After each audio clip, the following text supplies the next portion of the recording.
Welcome back. Glad to be here. Glad to have continuously and vehemently, aggressively, whichever multiple syllable adjective you can find. You could probably insert it in a sentence about what this podcast has been on lately regarding any visitor, any guest, but that one guest that has been coming on every single week to break down these fight cards, my man AJ Schullo, back in the building. Episode 37 of the MMA rendition, 74 total. And man, do we have a fight card to talk about tonight. My man AJ, how you doing, bro? I'm doing well. Glad to be doing this with you again. We're making this a regular occurrence here, and we got some exciting fights in our hands. One in the main event, which certainly has some implications. All of us are looking forward to it. We've also got some other very intriguing fights on this card that we'll get to. Excited to be diving into these with you and discussing them. So, absolutely. And there's a lot to break down. The talk of this card, obviously, you could say 90%, maybe even more, is centered around the main event, and rightfully so. Absolutely killer main event. If you are in that lightweight, featherweight, welterweight contingency, and you get booked in a 5-round headliner with another guy in the top 5, yeah, it is what it is. I mean, two top 5 lightweights, I don't know what much else you could really ask for. Poirier and Hooker are going to bring it. And we will dissect it all. But before we get into that, a little bit of housekeeping. This is, as I said, episode 74, the official halfway divide. 37. Half of my podcasts now are fight-related. That is crazy to me. However, it is the 37th rendition of the MMA version. And if you like content like this, if you are a betting man of sanctioned violence, like most of our listeners are, go ahead, hit that like, go ahead, hit that subscribe. And hope to bring you this content in a beautiful manner. And obviously, we start at the top of the bill. Dustin the Diamond, Dan the Hangman in Las Vegas. And there was a scare a couple of weeks ago. People didn't know if this fight was going to happen. People were scared that Hooker was having issues with a visa. It's gotten to the point where I almost hate the word visa at this point, because anytime you hear the word visa in regards to an MMA fight card, 99.9% of the time it means a fight's getting canceled. And, I was scared that it was going to get canceled. Regardless, though, we are 2 sleeps out from an absolutely killer main event. I showed you before. We've been doing our due diligence. We are prepared, and we're ready to break this down. My man, AJ, I'll go ahead and let you have the floor first. The initial look as far as stylistically between these two guys, really, when you get a look at them right away, and people are going to see on the weigh-ins when they face off, Hooker clearly the bigger man, Hooker clearly the longer man, Hooker clearly will have the advantage in distance control. But I'll go ahead and let you take it from there, man. What your opening thoughts, like your first kind of things that come to your mind when talking about this absolutely killer main event on Saturday night? Yeah, a lot is at stake here, I think. I think we could see the winner of this bout get Tony Ferguson. I think that would make the most sense considering Ferguson is coming off a loss. And also we're just unsure about where Conor McGregor is going to go, retired or not. It seems as though he's going to be out for a bit. And so he's going to fight Bob Sapp. Yeah, or Bob Sapp. And so we got a lot at stake here, and 2 very high-level fighters. And like you said, it should be dictated based on the range. And while the fight is at distance, at kicking range, that is going to be those exchanges that favor Hooker, I think. Like you said, the longer fighter, 3-inch reach advantage. And he does a very good job of, as we've seen, managing that distance and utilizing low calf kicks, which he used against L.I. Quinta. Also the straight punches as well.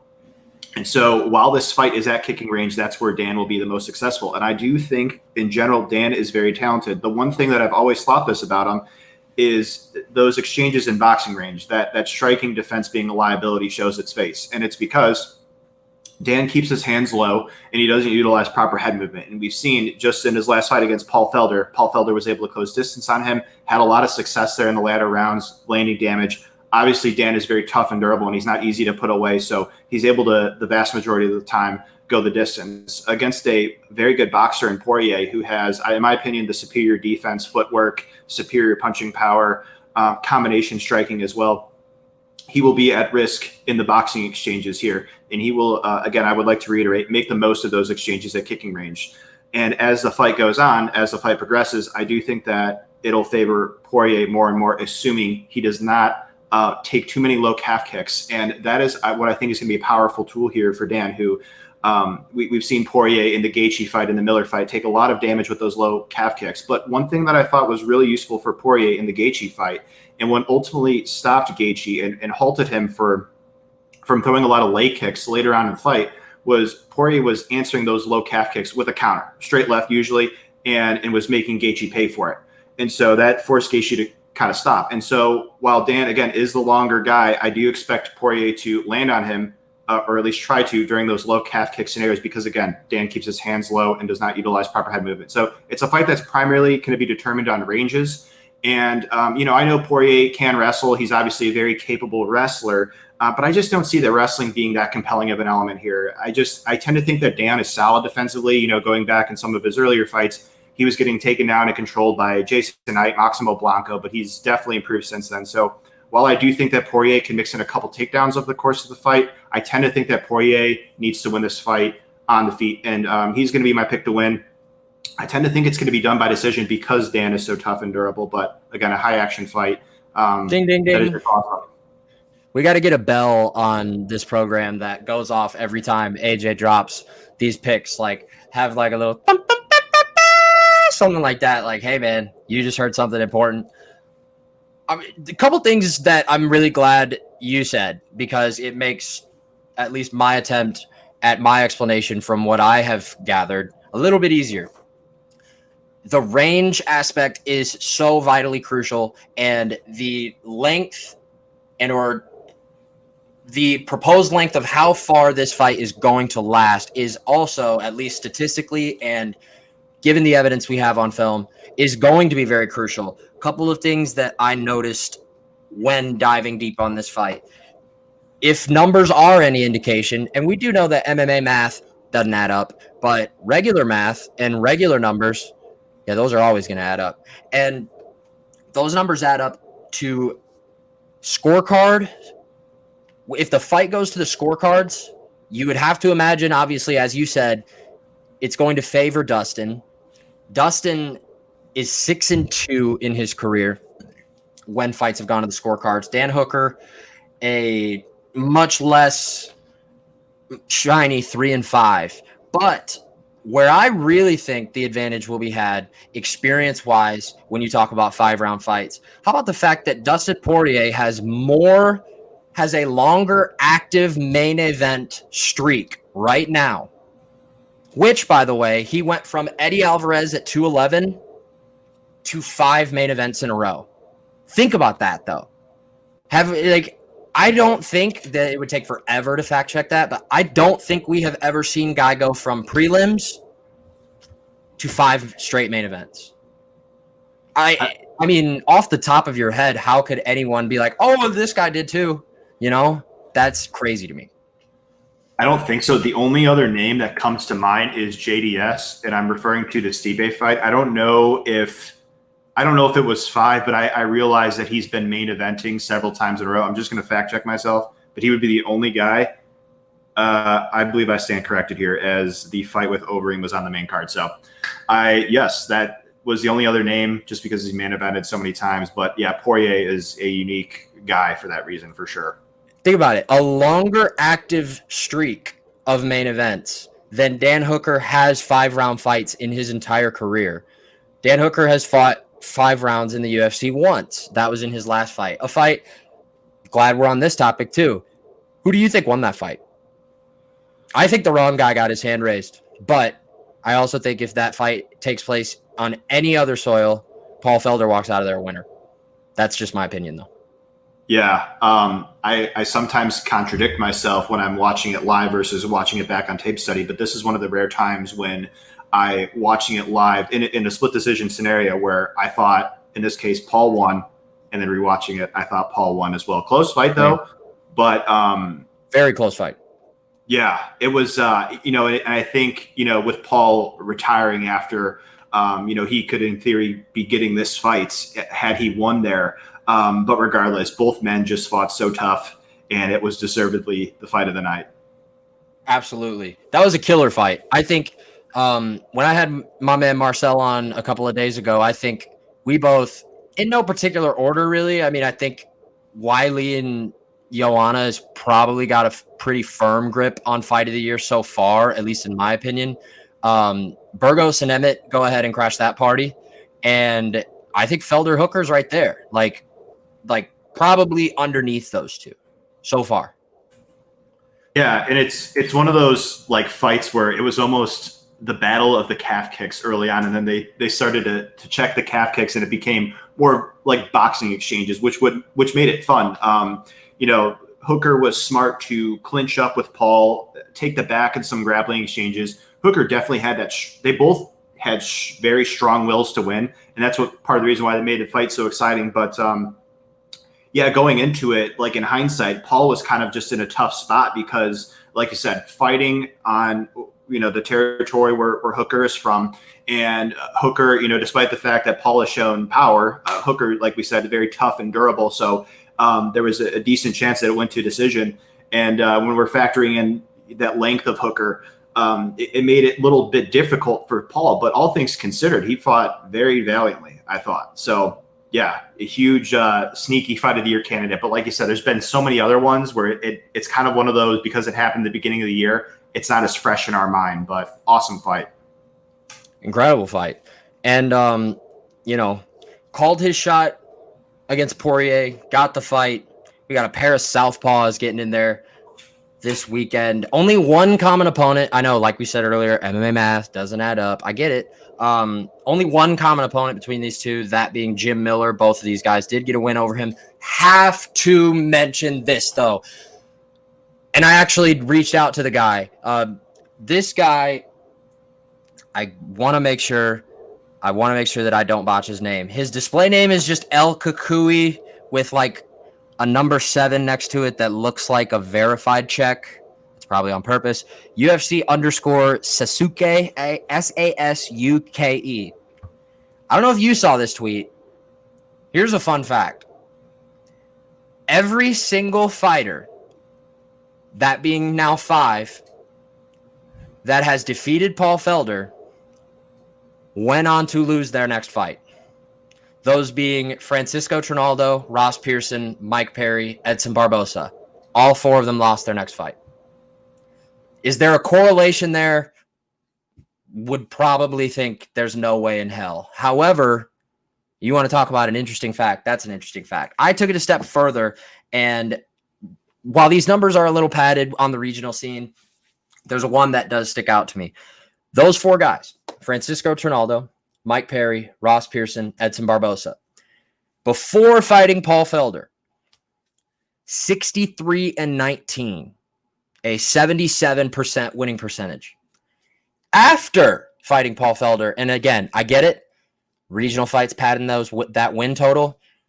The number that's alarming, though, 11 wins and 20 losses. More losses in less overall fights after fighting Paul Felder for those 4 guys than all 4 of their careers, all spanned, all combined. If I'm Paul Felder, I'm rocking that feather in my cap. I bring that up because Ariel mentioned it to Hooker in an interview because he saw the tweet. And so I had to get those records in. For those guys to have more losses after the fact than combined they did before the fact, that's crazy to me. Ross Pearson definitely helped push that over the edge, though. That's a slight at Ross Pearson. I get it, but I mean, it is what it is. Yeah, it's a crazy stat. I want to say the opposition that has fought Gaethje after the fact, it's kind of been like a similar trend. Like, but Gaethje just takes dudes' souls and is just like, retire, bud. James Vick is the poster child of that narrative. It's crazy too because they both have that very elite level durability, and they have heavy hands, so they're automatic. Whoever they get matched up against and skill wise, they're competitive enough, obviously, with like the elite of the division. So they're always going to give guys a tough fight. So if you're asking me, I'm personally not that surprised by that statistic. And, they're just one of a kind guys, just it's insane to make it to this level and be as durable as some of these guys are. It kind of reminds me of NFL in a way, like to avoid as many injuries with all the risk that's at stake with that, and then go out and perform at that high level. It's obviously it takes a ton of skill, but there's some help along the way for sure. So I'm honestly not too surprised. And we see these trends from time to time. Win loss.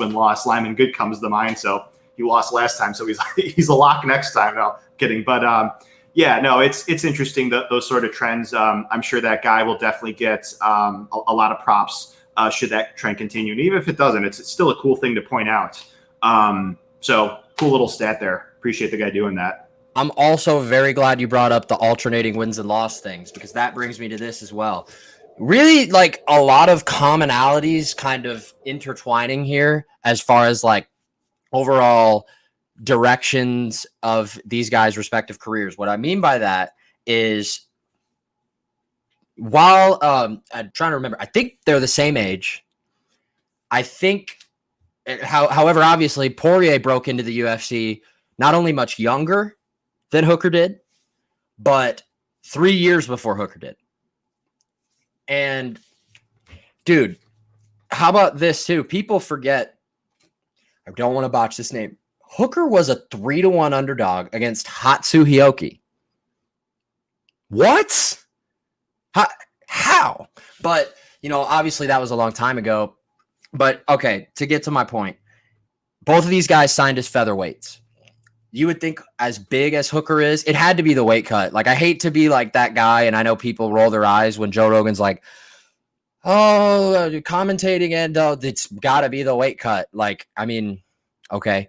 But Dan Hooker at 145 is a guy where I can definitively point at and say, hey, dude, why you doing that? And his win-loss record, trading wins and losses, 3-3 as a featherweight in the UFC. Win-loss, win-loss, win-loss. He is 7-1 since moving up. That loss obviously coming to Barboza. Poirier's numbers in comparison, trying to find them in my chicken scratch handwriting. He was a much more respectable, don't want to make that sound like an insult, but he had a much more respectable record as a featherweight, 8-3, and just up 9-2 since moving up to 155, and obviously went on that 7-fight win streak to kind of help pad that. These two dudes are more similar as far as like their overall trajectory than people realize. However, there are a lot of differences, as we've already touched on, stylistically. One thing, the word that sticks out to me with Poirier is rhythm. He's a rhythmic fighter. He uses, and the Gaethje fight is a perfect example. Yes, the combinations he was putting together, A, were inhuman. B, was it because Justin Gaethje didn't give a shit that he was getting punched in the face at that time? Probably. That probably helped Poirier land 7 and 9 punch combinations. But we see that in almost every go-round with Poirier. He uses rhythm, whether it is his movement, and as you said earlier, that boxing style, that kind of duck and jive, circle and move type of mentality offensively, that I just really am fascinated by when pairing these two dudes side by side. Hooker, for most of the Felder fight, was on his bicycle. And you knew that Felder was going to stalk him, come after him, walk him down. But does Dustin take the same approach? I don't think so. I think Dustin stays relatively within the confines of what he is good at. And to be honest with you, that's where I probably found the silver lining when trying to figure out who I'm going to pick to win. And I'm probably picking Dustin to win. I just think there's too many arrows and there's too many signs, in my opinion, that are pointing me in the direction of picking Dustin Poirier. And obviously, we didn't get the ding, ding, ding earlier when you said the same thing, but you did mention earlier that you agree. Yeah, I agree. I just think that if we're comparing the two and we're saying that Hooker's going to have more success at kicking range and Dustin's going to have more success at boxing range, I tend to think that Dustin has a more compelling advantage at boxing range because of Hooker's striking defense than Hooker does at kicking range, even though I think he could have a lot of success kicking those legs. I just, for my personal opinion, That's a really good point you just made, by the way. It took me a second to like put it all together in my head, but that is a fact and a very, very good point about the kicking range and boxing range. Yeah, and full disclosure, I considered betting Hooker against Iaquinta, but it was that striking defense up close that made me nervous. And it was a bet that if you had Hooker, it was really never in doubt. But he's a guy that's very talented, but when I fundamentally could see on tape that all he needs to do is just keep his hands a little bit higher, like Shane Burgos, just keep the hands higher. And again, utilizing the head movement is good. It's that extra layer of defense. You keep the hands up, you slip the punches, and you're in a position where defensively you're sound, just like Poirier. And that's the thing with Dan is I ultimately, like, it's kind of just going back to he's relying on that durability and toughness, which no doubt about it, it's very, very good. But if we're looking at long term, that's just not an optimal way to have striking defense. And so that's ultimately why I like Poirier here. And also you talked about the resumes. Yeah, I do think that Poirier, even though Hooker has good wins over Felder and Iaquinta, I tend to favor Poirier's wins over Gaethje, Holloway, Alvarez. I think that's more compelling of a resume. It does a little bit more for me. So, I like Poirier too. I mean, Hooker's, live, obviously, but, I tend to like Poirier a bit more in this matchup. Took me a second to unmute myself, but yeah, like you just kind of have that feeling though, the adjectives you're using, like a bit more leaning, educated guess. That's how good this fight is. And that's how little amount of surprise I will have regardless of the result. Now here's a result that would shock me. This fight sucks. That would shock me. If this fight sucks, like, why do we even like watch film? Like, what are we doing? Like, because obviously a Lewis and Ngannou thing, because nobody expected that to be the way it was. That's the only scenario that I'm ruling out, is that this fight's going to be a snoozer. That's the only thing that I would definitively take, the deed to my house to the bank on. Like, that fight's not going to suck. No, it's not. I just don't see it here because these guys have shown good cardio for 5 rounds, and they've shown that they could fight at high paces over the course of however many rounds the fight may take place. And the numbers back it up. I think they both averaged north of 4 significant strikes per minute, which is above the UFC average. And they're both primarily strikers. So it has a good recipe for a fun firefight, so to speak.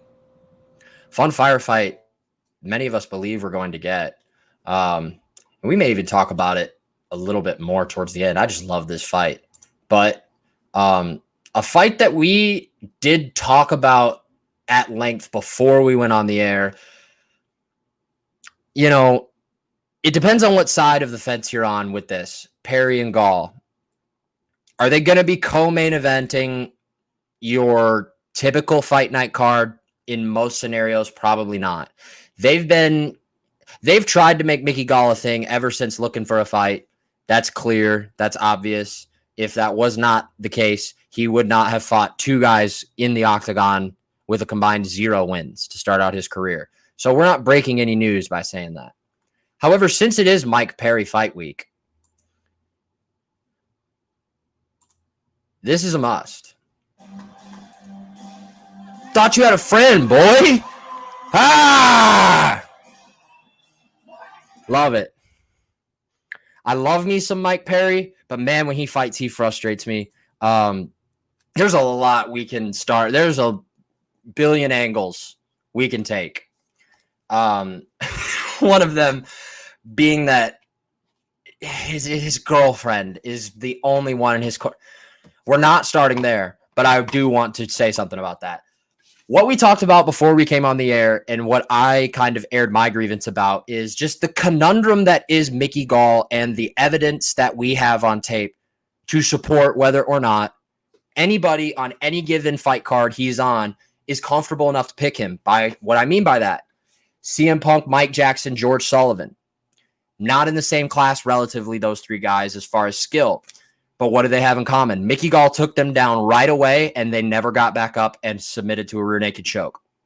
Like I said, there's no comparison of talent level between those three guys, and there's obviously very differing areas of skill that you would have to pick at with those three guys. But the narrative when they all fought Mickey Gall was the same. Boom, early takedown, boom, passing of the guard, boom, rear naked choke, fight's over. And then you have, the Sage Northcutt fight when both of them were clearly not in their primes yet. That whole card might as well have just had a catwalk. Like he and Northcutt, Van Sant and Watterson.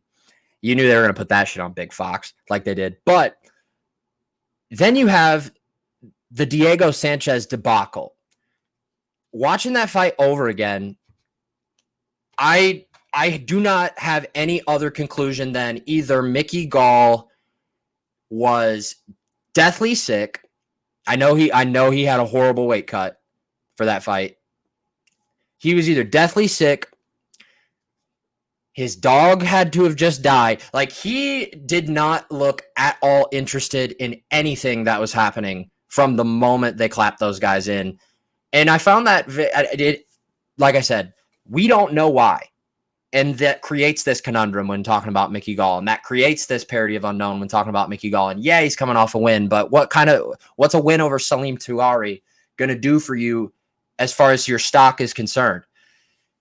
Here we are now. Mike Perry will stare across from him on Saturday night. It's either going to be a knockout or a rear naked choke, respectively. Your thoughts on the co-main event? Yeah, every time both of them fight, I feel like there's just a lot of hype and anticipation for different reasons. Mike Perry's a fight in the night guy. Just goes out there, gives it his all. The Vicente Luque fight, the Alex Oliveira fight, the Santiago Ponzinibbio fight, those were just very fan-friendly and ones that were awesome to just go back on tape and look at. Gall's Don't forget Danny Roberts either. That's the best fight he's had in the UFC, in my opinion, the Danny Roberts fight. Danny Roberts, yeah, there's a lot of good ones. And Gall is, like you said, yeah, he's got hype on him, the Brazilian Jiu-Jitsu black belt. A guy that I still am optimistic is getting better based off his youth experience in just doing work with Joe Schilling. That said, this is still a difficult matchup for him. And one that he very obviously needs to get this fight to the ground because the striking disparity here is very wide for just a wide variety of reasons, technique, power, volume, just speed as well, comfortability. And so Gall very clearly needs to get this fight to the ground. I'm not necessarily counting on Perry to do what he did against Cerrone and initiate that grappling because Perry had said after the fact something along the lines of like, well, that was Jackson Wink versus Cerrone because Perry had been working with Jackson Wink and Cerrone had just left. So there's a little bit of a like tension, I guess you could say. So no corner of Mike Perry has ever lived to see like his next 2-3 fights. That man has had a straight up game of musical chairs in his corner from the day he walked into the UFC. It blows my mind. Yeah, and that might very well be what has led him to the position he's in now. We'll get to that. We'll get to that. Yeah, we'll get to that. Yeah, and so in terms of just like the wrestling, Perry, he's not an elite wrestler, but I tend to think his wrestling's good enough to keep the fight standing. He's got solid takedown defense just from the eye test too. He's a good athlete. Even when like Jake Ellenberger took him down, he scrambled right back up rather. And, I saw Santiago take him down from a double leg against the fence, but from what I've seen with Gall, I just don't think his takedown game is proficient enough to get Perry to the ground.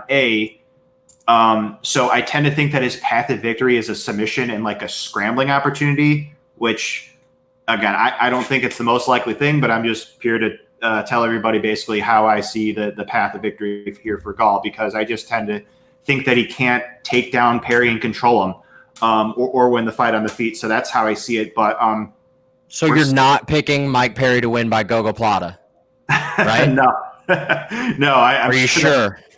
Are you positive? Yeah, I mean, Mike Perry by submission, that's got to be way out there. But I mean, by like flying triangle, I'd probably laugh for an hour straight.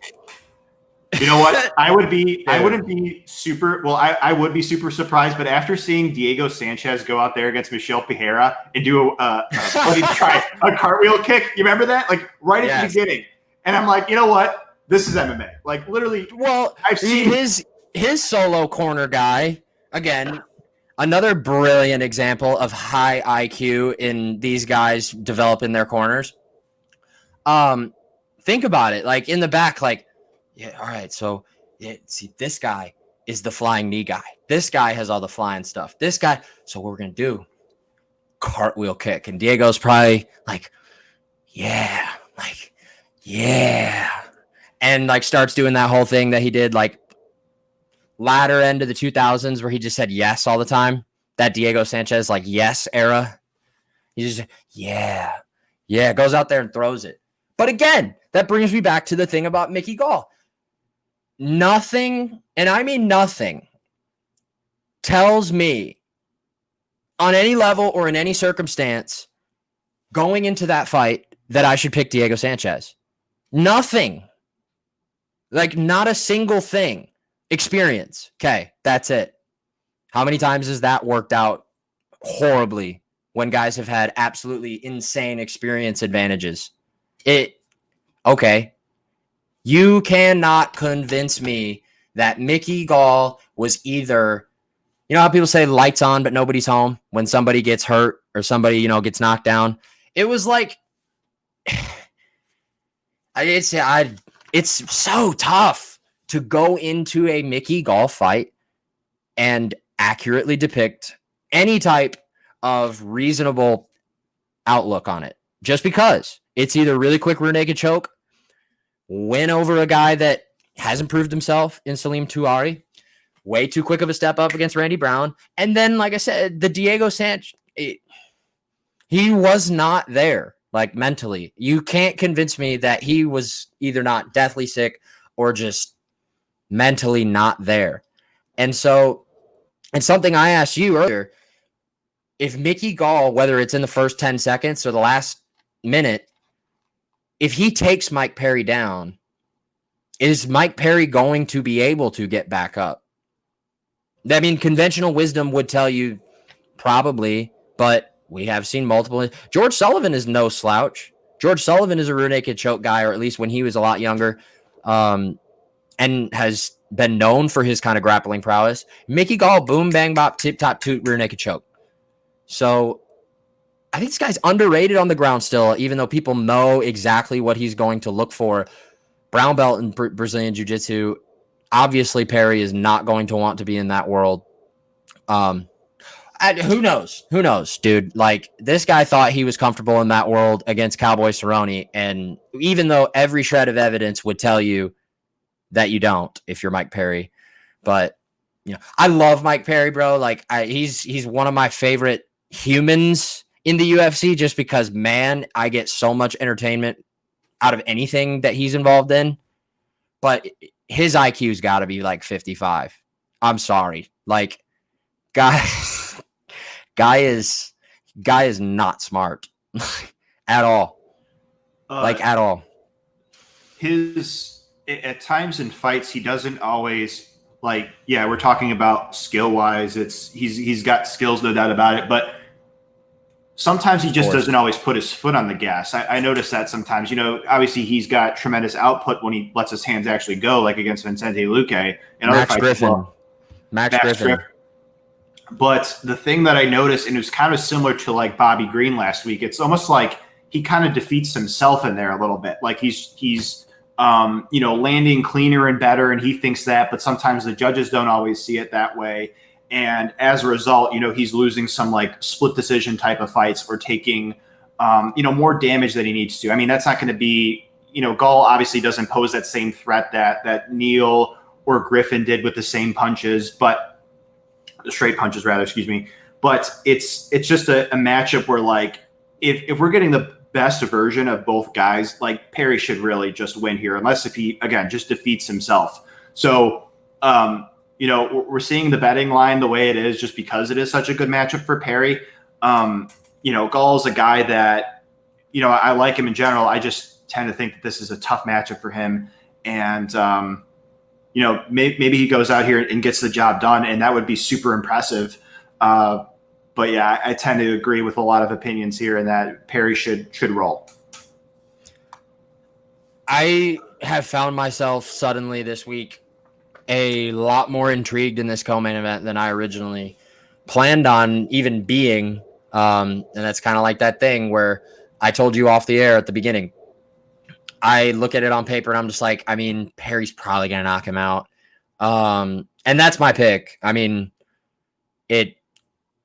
I'm not going to feel confident either way. Like coming into this week, I was confident Mike Perry was probably going to knock him out. Now I would have zero confidence no matter which direction I would point. And we've touched on it. I don't want to spend too much time on this, but I have to ask you, what do you think the potential drawbacks could be from going in to a cage fight, being locked inside, staring across at another human being that is there, incentivized, and trained to physically harm the shit out of you, while you have an allowance of people, a quote, corner, that can not only give you technical advice, that can not only afford you familiarity with their coaching, that they know you better than they know anybody else because they train you every day. Mike Perry's like, nah, dude, I got Bay. I'm straight. What are you doing? What are you doing? Can you make more of an idiotic decision than that? That if you love her, great. If you're going to marry her, great. If she's your soulmate, fucking fantastic. She should not be in your corner at all. Your ex-girlfriend should not have ever been in your corner at all. It doesn't take a brain surgeon to figure that out. And I could go on. Like, it's nothing about it makes any sense. And I think it's more, I think it clearly has to be not career derived. Nobody would tell him that's a wise career decision you're making, Mike. Yeah, that's a smart choice for your career. Zero people would tell him that. And so it clearly is not a career choice. This could even be a get back at ex-girlfriend choice. It just blows my mind, dude. It blows my mind that a co-main event on a UFC card in one of, if not the best division in the sport, whether you favor 155 or 170, that argument's for another day. And one of the corners is going to be just Bay and no one else. All right, bro. Good luck with that. It's so hard to tell exactly what his rationale as to why he's doing it. I listened to the interview with Ariel Helwani. He says basically that's she's all he needs or something. And then did he say his last corners never helped him either? Like, didn't help him? Something along those lines, yeah. How? I don't know. Maybe it's like a pride thing, but definitely. I don't know. Maybe I don't know. I mean, this is just me kind of like guessing here. Maybe because Neil was the first time he got finished in professional MMA that, he feels like he has something to prove and like, hey, like I'm a good fighter. I could win a fight by finish. And it's basically all dependent on talent. But to your point, yeah, I mean, it's like if you have the option to have a corner, and obviously these guys are in there, and it's with no crowd in the area, you're more inclined to listen to your corner. And sometimes it helps, sometimes it hurts. We just don't really know. But you tend to think that having cornermen is just going to help you. They see things in there. They're looking at the fight. They're shouting out instructions. Whereas Perry is going to go out there and I'm looking at Instagram. It looks like he's training hard and everything, but it just doesn't.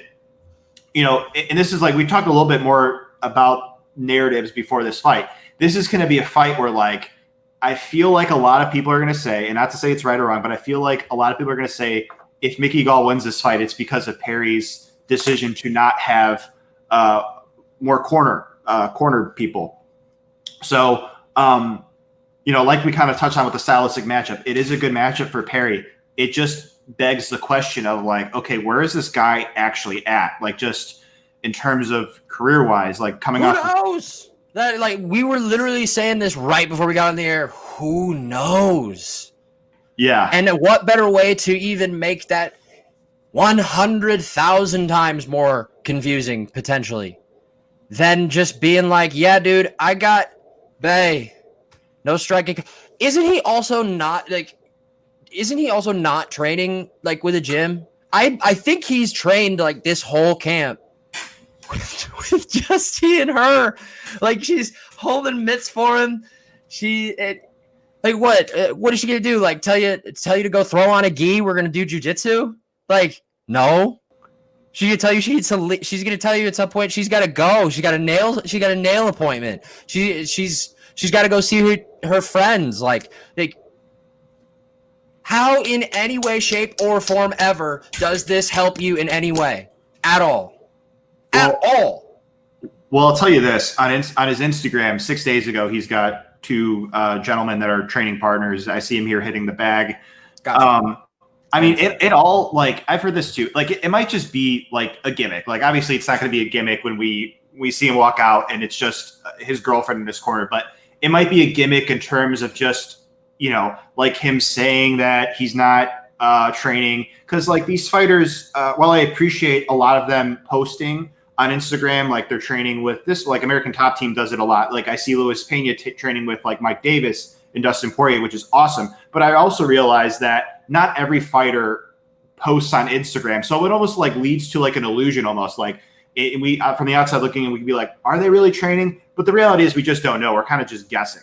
And so we're kind of just going off of Perry's, what he's saying. And we've seen him before. You pulled up the video. He is a guy that is kind of sarcastic at times. So I wouldn't be surprised if he was just joking around here. But at the same token, it could be a real thing. But where I sit, I'm just not kind of factored in too much. Because as we said before, we just don't know how it's going. If you're going to factor it in at all, like how could you factor it in any way, shape, or form that is not a considerable deficiency? Like I said, there's no planet, there's no alternate universe, there's no mulligan clause, nothing, no scenario in mixed martial arts is that a good idea, or even remotely so. We somehow spent, and I kind of expected this just because, I mean, you and I could talk fights all the way down this card, but I'm not entirely surprised that we spent 40 minutes talking the main and the co-main. A lot of good fights though down the card. Super bummed that Ian Hainish is not fighting Brendan Allen. Brendan Allen, friend of the program actually, and man, I'll ask you this: what, if any, and obviously something that we've never been in these particular shoes, so I guess like. There's not going to be an informative answer, but more so an educated guess when I ask you this question. Do you think that there's any type of factor in mentally when these guys come into fight week or like 2 weeks out from fight week and they're like, and like in Brendan Allen's case, I know he broke into the top 15. I think he's at number 13. Wait, no, Ian Hainish. No, that's got to be Ian Hainish is 13. Yeah, that's a mistake on the UFC website. Actually, I'm looking at it right now. But you come in and think about Brendan Allen's career path, dude. Find me a guy that had a harder road on the regional scene. Find me one, please. Like this dude fought Eric Anders on the regional scene. He fought Anthony Hernandez on the regional scene. He fought Hainish, I believe, on the regional scene. He fought all these guys in LFA. And LFA obviously speaks for itself as far as regional promotions are concerned. Anyway, I got off topic. Back to the question I was going to ask you. You go in, you're finally at this point where you're like, all right, maybe potentially down the road I'll have bigger fights, but at this moment, Brendan Allen versus Ian Hainish, this is the biggest fight of my career. so far. All of a sudden, gone. Hainish off the card. In steps Cage Fury Fighting Championships, middleweight champion and Contender Series alumnus, and 9-0 fighter. Another thing, you can't really ever count on the UFC website saying he's 6-0. That is incorrect. Daukaus is 9-0. And Daukaus got a reach advantage on him. Daukaus got a height advantage on him, albeit an inch. And like I said, and now I'll finally ask you this question after pitter-pattering around it for forever. What effect do you believe, if any, can be had on a mental state when a fighter's like, I got the biggest fight of my life coming up, and then all of a sudden fighting a guy making his UFC debut? Do you believe, if any, deficiency could be derived from that? Do you believe that is like relative at all? I think it's just a case-by-case basis because we've seen it with times. I remember Verna Jandiroba, when she fought Mallory Martin, she was fighting a woman. I think she was fighting Souza, Livia Souza, which the odds were more competitive. Souza is a woman that we talked about before, solid as Invicta. So, and she was facing Martin, who was making her debut, but she still went out there and got a submission, I think, in round 1 or 2. So she looked great. And then, we've seen, and I think I know why you're bringing it up is because Camacho last week supposed to fight for Vola, okay, and that was another fight where, again, we could say like after seeing that it would seem as though Favola was going to win the fight, but the reality is I just don't know this stuff. So there's always that mindset, to your point, of these new fighters coming in, and rightfully so. They could kind of come in with that nothing to lose mentality. Kyle is coming in here. I mean, I don't know about you, but I haven't heard many people pick him outright to win. The guy is talented, but he is in a position where it's like, hey, I'm fighting Brendan Allen at my UFC debut, a guy that you set. LFA, a guy that LFA promoted a lot of headliners, like you said, Trevin Giles, Eric Anders, those are all guys that he fought, Anthony Hernandez, and Brendan Allen. I mean, look at the resume so far. Kevin Holland, only guy to submit Kevin Holland besides a very high-level BJJ practitioner and Rafael Lovato Jr., and the first guy to finish, Tom Breeze. I didn't see that coming. So Kyle is in a massive spot because he's facing a guy in Brendan Allen who not only is talented just based off name value, but is riding a lot of momentum. And these guys are big, even for middleweight standards. These guys are both big. I tend to think, though, that even though we see here that Kyle is an inch taller and 3 inches of reach, I think Allen is going to be a bit more physical than him. And I think that will help him in the grappling exchanges because, like we talked about with Derek Minner, all of like Brandon Allen's fights hit the ground. I mean, it's like he almost like when Kevin Holland shot that takedown on him, it's like, okay, he's like accepted the takedown basically. He's like, I want to get this to the ground. So we have 2 grapplers here, and I think the odds are right in a sense where like, Allen is the more proven fighter, more physical, I think, better scrambler, and probably the better overall grappler. It makes me nervous in general because with Allen, there is some times in grappling exchanges where he has been put in bad spots. The Kevin Holland fight, he had his back taken and was reversed. But that said, it's hard not to think that Allen should continue the momentum here. Like to your earlier point, this circumstance may affect him because he was supposed to fight Hainish, who that would have been an interesting narrative because Hainish just finished Mearshart, his teammate. So we don't know. I mean, I just tend to think that Allen is going to go out here and give it his best shot. I listened to an interview with him recently. He seems fired up, ready to go, ready to get back in there. He wanted to fight sooner. So I just think Allen is happy that he's actually can have the opportunity to go out there and perform, regardless of who it is. I just think Allen is hungry to go out there and win. Yeah, as I said earlier, friend of the program, and that is because he was one of my very first interviews I ever did. He was booked, but the fight had during the time I interviewed Brendan Allen, he was booked, however, not yet announced for his LFA title shot. I believe that I can't remember if he defended it once or just got it. And like most of the LFA, especially at middleweight, a lot of times in the LFA, you win the belt. Most of the time that means you've got your ticket to the UFC, or you got to do some serious disservice to yourself in order to lose it. But Allen was, like I said, I can't remember if he actually defended it, but he was going into fighting Moses Murrieta. Holy shit! I mean, what a horrible matchup for Murrieta. You did. Allen was always going to win that fight, and man, he has improved, and the aggressiveness like you noted, is something that I believe he takes a large amount of an advantage in and kind of uses it as his strength. It's something I didn't used to notice with him on the LFA circuit. The Murrieta fight, he absolutely dominated that entire fight and was kind of always looking, maybe not for consistent and constant finish type of volume from top position, but staying active. Gotta say though, when you talk about the ground, what happens if this fight goes to ground? Daukaus is no slouch. Daukaus is no slouch on the ground. Yeah, Daukaus, yeah, he's definitely no slouch. He's a brown belt, I believe, in jiu-jitsu. Allen has the advantage, though. If the fight goes there, Allen has the advantage. Do you agree?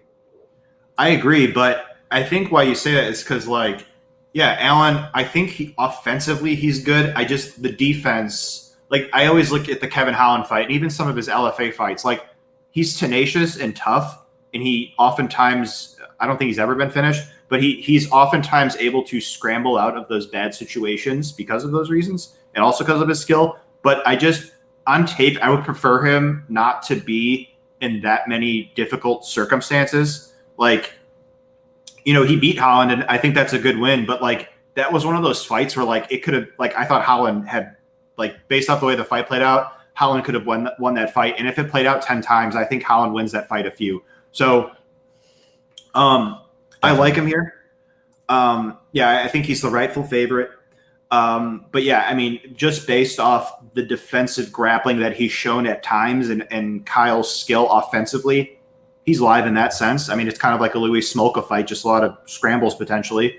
So whenever you have that and you got two guys that are skilled on the ground and one guy gets in an advantageous position, that could be the fight-ending sequence.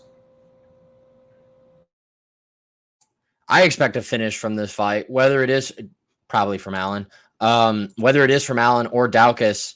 I am definitely expecting one of these guys to be finished, as I expect the same thing here. Where to begin? I guess I'll start with this. This fight takes place in no other calendar year. Only 2020 sees Jean Volante move up to heavyweight and fight the crochet boss himself. And I'll make a bold claim. This is a potential fight of the night, in my opinion. Potential. We don't see that at heavyweight very often. Hut or Mark Hunt versus Bigfoot Silva, those don't grow on trees. And there's a reason for that. But I think this fight has the potential to be killer. Now, obviously, don't have to be a doctor or a brain surgeon to understand that clearly the size advantage lies to the natural heavyweight, Maurice Green. And there would obviously be concerns as well about Volante's ability. And he's shown in the past that he's got a chin, 100%. What's that chin going to do at heavyweight, though? These are those unknown parameters. This card is kind of boasting that narrative at this point. We continue to talk about it. Daukaus in the last fight we just talked about, that's a complete unknown. Anytime you have a fighter making their debut, that's a complete unknown. Moving up to a new weight class, especially moving up from 205 to heavyweight, for obvious reasons, that's a realm of unknown. That's kind of a theme, like I just mentioned, for this card.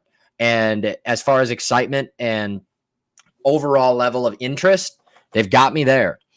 But no one asked for this fight. I'm excited. I'm excited we have it, though. What do you think? Yeah, it's interesting to see John Volante move up to heavyweight after all these years. He's fought at heavyweight in the past, but it was a while ago. And I have to think that he's just at a point of his career, because light heavyweight was never an easy cut for him, where he's just like, basically, I don't want to cut any more weight, and fighting Green here, who will have a length advantage. Like we just saw the statistics. Green is the gentleman that has fought in Glory Kickboxing. And, I do think it could be like the potential for like a typical like John Volante brawl, like kind of his fight with Ed Herman. They were literally just standing and trading the whole time, and it was like a fan-friendly fight. And so I say that because in Green's fight with Albini, it kind of played out, even though it didn't play out for an extended period of time.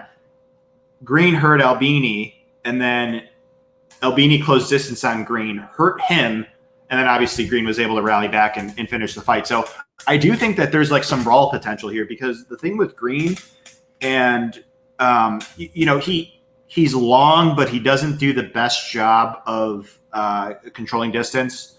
Obviously, we named a great fighter that does it at the top in Hooker, but that's kind of the concern with him in this matchup, because Volante will come forward, Volante will throw, Volante will want to brawl. So it might just be one of those high variance heavyweight fights where we see two guys that, despite the fact that their chins have held up in the UFC, for the most part, just stand and trade. And it might be like John Volante versus Ed Herman, or it might be one of their other previous fights that had a finish. So I tend to think, I'm with you, I think this is like a sneaky fight of the night candidate. It's not like the most popular pick, but I do think that there is potential that it could turn out that way because of the way they match up stylistically. Absolutely. And you would have to imagine, well, obviously a guy that would welcome this fight going to the ground obviously would be Maurice Green. A triangle could be served up and set up right there. He's got all the dimensions and the skills necessary to do so. But I wish I remember exactly word for what you said earlier, because you said something about John Volante, and I was like, okay, that is the most John Volante thing of all time that you said. I wish I remember what it was. But the most John Volante thing of all time would be to get caught in that aforementioned triangle and just be like, well, I mean, all right. God bless him, though. God bless him. I love me some John Volante. Don't know how well it's going to go for him moving up to heavyweight, however. And then, again, only in 2020. And this has been a trend this year on almost every single card. Why is this fight on the main card? Talking Sean Woodson and Julian Erosa, who I'm really not trying to be mean, just being honest. When I say there is no Julian Erosa return to the UFC, obviously had Woodson's original opponent, Kyle Nelson. Kyle Nelson got screwed over, though. Did you see or hear or read why Kyle Nelson is out of the fight?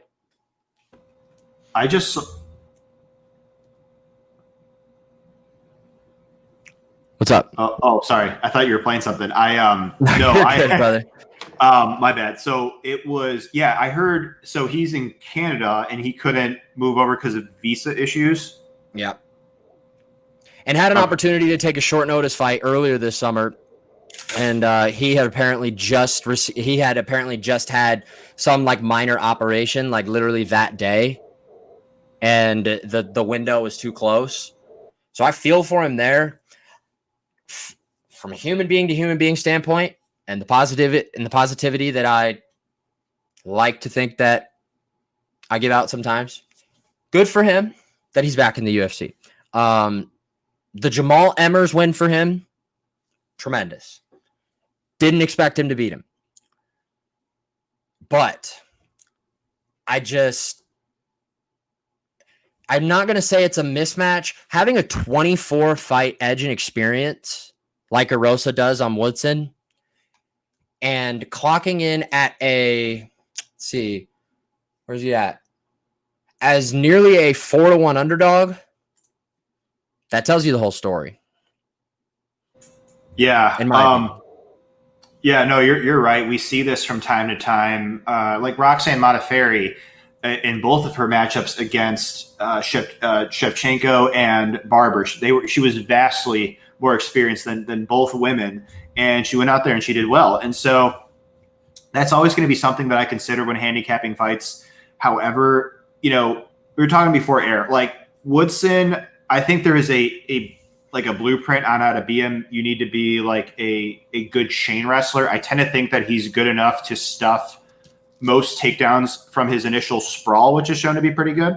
And you mentioned it, and and I'm setting you up here. You mentioned it off the air right before, in regards to the Contender Series win for Woodson, the setting up of the takedowns, up of those takedowns, and exactly how Woodson, Woodson got taken down by McKinney kind of consistently in that fight, but all it took was one, and that's how you know a fighter is skilled. All it takes is one kind of lackadaisical, lazy kind of fail to set up a takedown. Boom, flying knee. That's all it takes. Yeah, and we were talking before, like I have to think that his camp and everybody around him is thinking that the opposition is going to want to take this guy down because he's like, we'll get to Luis Pena, but just so tall, like 6'2.5". He's got a reach advantage here. And he's got a 46-3 boxing record, amateur, I believe, but still. And he fights like a good boxer, varied, technical, good footwork, throws in combination. He landed some 111 significant strikes in his debut against Bochniak. We talked about the knees, and this is a matchup where like it's interesting with Arosa because Arosa is, I think, like from a talent perspective, he's solid. Again, it just makes me nervous with the durability, and I tend to think that Woodson is just a bit better of a striker and will probably be faster than him with the reach advantage.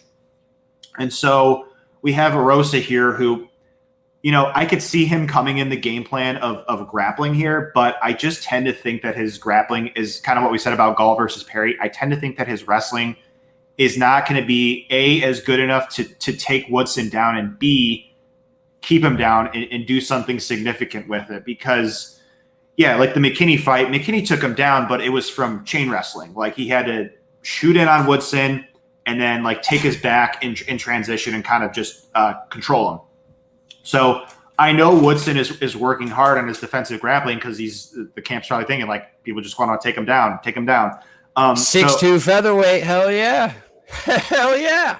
Yeah, and so I will note going forward when Woodson does get put up against a strong grappler, but when he's matched up against another striker, like we'll just say this matchup, I tend to think that he should win despite the experience disadvantage. I think he could win this fight by finish, even though that sounds kind of bold because he's not known as a one-punch KO kind of guy. He even said that in his post-fight interview after defeating Bochniak, but I think it's possible. And but one fight, though, where I do think that for as long as it lasts, it will be high action because we're looking at the numbers here. They both fight at fairly high paces. And I think it should be fun. Like, Woodson's going to be using that good footwork and try to mitigate the damage. And Arosa's going to be coming forward and throwing that bomb. Yeah, you mentioned the Emmers knockout. Crazy. Who saw that coming? Not me. Not me. Definitely not I. Yeah, Arosa's going to be game, but I tend to think Woodson should get it though. One of the safest picks on the card. Passed over an hour, but we're just gonna touch on a couple prelims that we have a fancy for. Like I said, why is that fight on the main card? It doesn't need to be on the main card. Pena and Worthy would be a wonderful curtain jerker on the main card. Sato and Brahimaj would be, even though he's making his debut. God, I love Kay Hansen and Yinju Frey too. But I mean, I selfishly, even though I know they're not going to, would and have held out hope kind of that the UFC will open up a 105 pound division. I think that'd be awesome. What better pair of people than the Invicta Atomweight queens themselves, Yin Yufrey and Michelle Watterson, to kind of spearhead it. I don't think that's realistic though. And, regardless. So we got these prelims right here. Felipe Lins, that one catches my eye. He and Bozer. But I watched way too much Tanner Bozer film and saw very little of anything that I enjoyed to watch. Yeah, he's one of those guys, Bozer, that is like yeah, he gets the job done, but like I don't enjoy sitting down and breaking down his film. I don't at all. And Lynn's could potentially give him some looks. Pena and Worthy, though, is probably the best one. But I mean, I kind of say that like with a grain of salt. What do you think? I like all of them. I like Pena and Worthy the most, especially because both of them have been saying how like basically it's going to be like a firefight. I think Pena told MMA Fighting Today, he's like, we're going to stand in the middle and just throw down, basically. Yeah, so we'll see. Heard that one before. Yes, but I think that would be interesting because that's basically what Devontae Smith and Worthy did, and we saw it happen there. Crazy upset. So I think that one has potential. Boser, he doesn't have like the most like finishing friendly style, but the guy, like you said, the guy gets the job done. He like Cyril. That was very nice of you. That was very nice of you. By the way. Yeah. Cyril Gahn, I can't think of a tougher matchup for him because when I'm analyzing the two of them on film, I tend to think that they're actually kind of similar fighters, minus like the grappling of Gahn. But Gahn is just a step ahead of Boser in terms of footwork, speed, technique. Because step or like 12.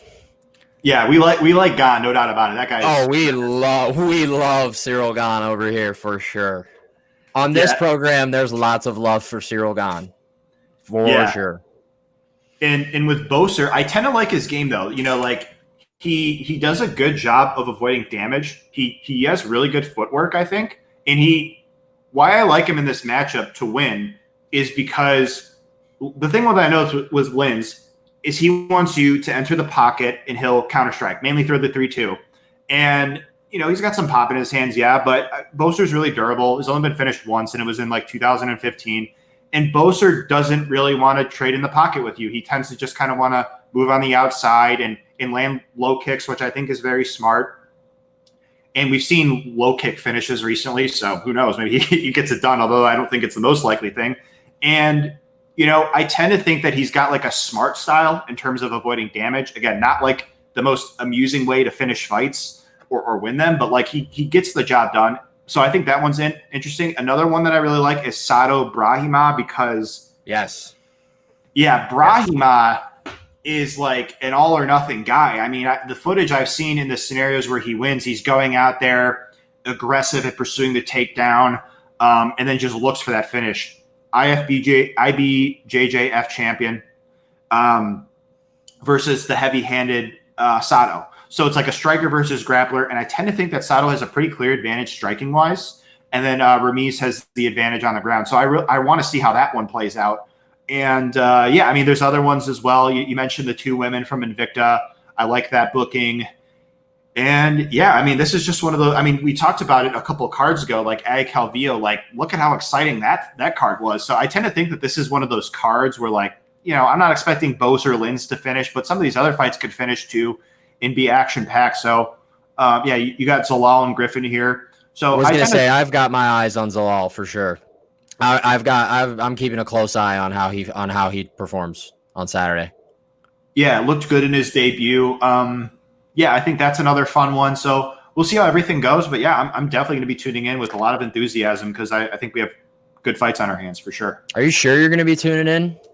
Are you sure? Oh, of course. You know me. No, I might have to like brush my teeth or something. I might not be able to make it. Like I think. Oh, dude, damn! I forgot. I have to close my garage on Saturday night, so I can't watch the card. Sucks. I've been putting it off for weeks, but I gotta close that garage. Then I have to give my fish a bath, bro. I gotta give my fish a bath. Yeah, I think I have to give my fish a bath too. And in that case, I'll be missing not only this week's card, but the next 3 weeks' cards. I'll be missing Fight Island. I'll be missing that whole 251 card. So I gotta like turn off my lamp, so I can't make it.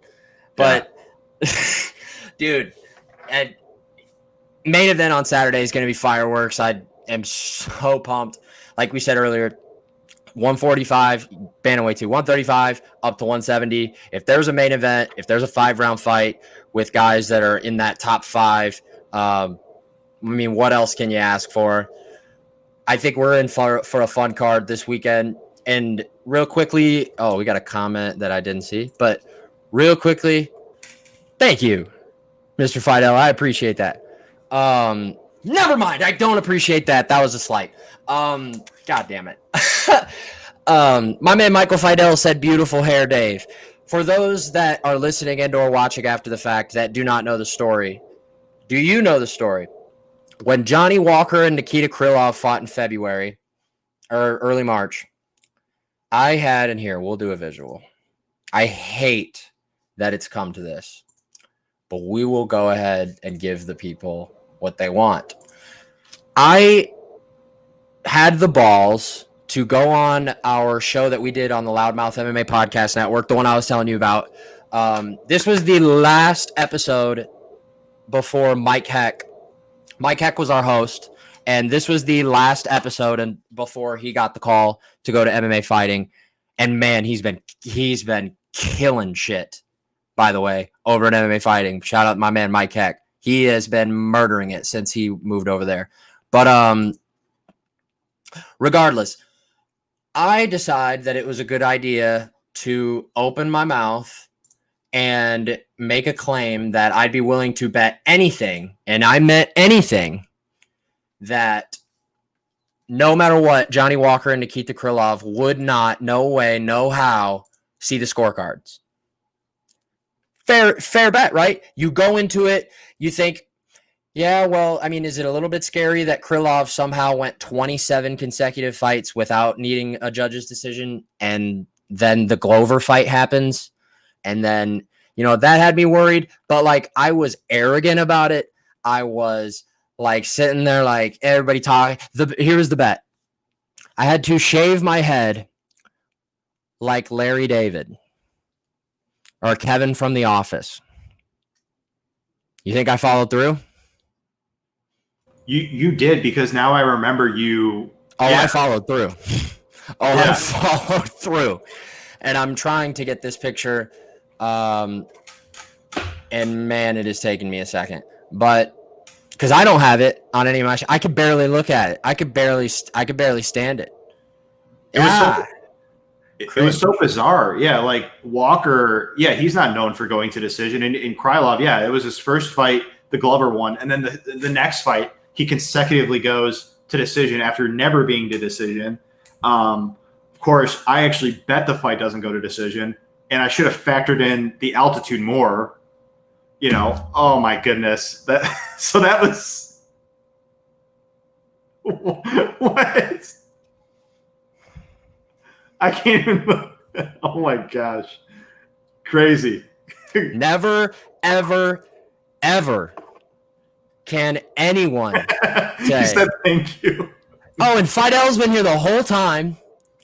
He's been here. I didn't even see the timestamp on the comment. Because at first I'm like, oh, man, my man Mike Fidel coming in here, giving me a Wait a minute. That is not what I thought it was. However, clearly that was what we were all waiting on. I mean, no one will ever be able to tell me, Davidson, dude, you're not a man of your word, bro. You don't keep your word.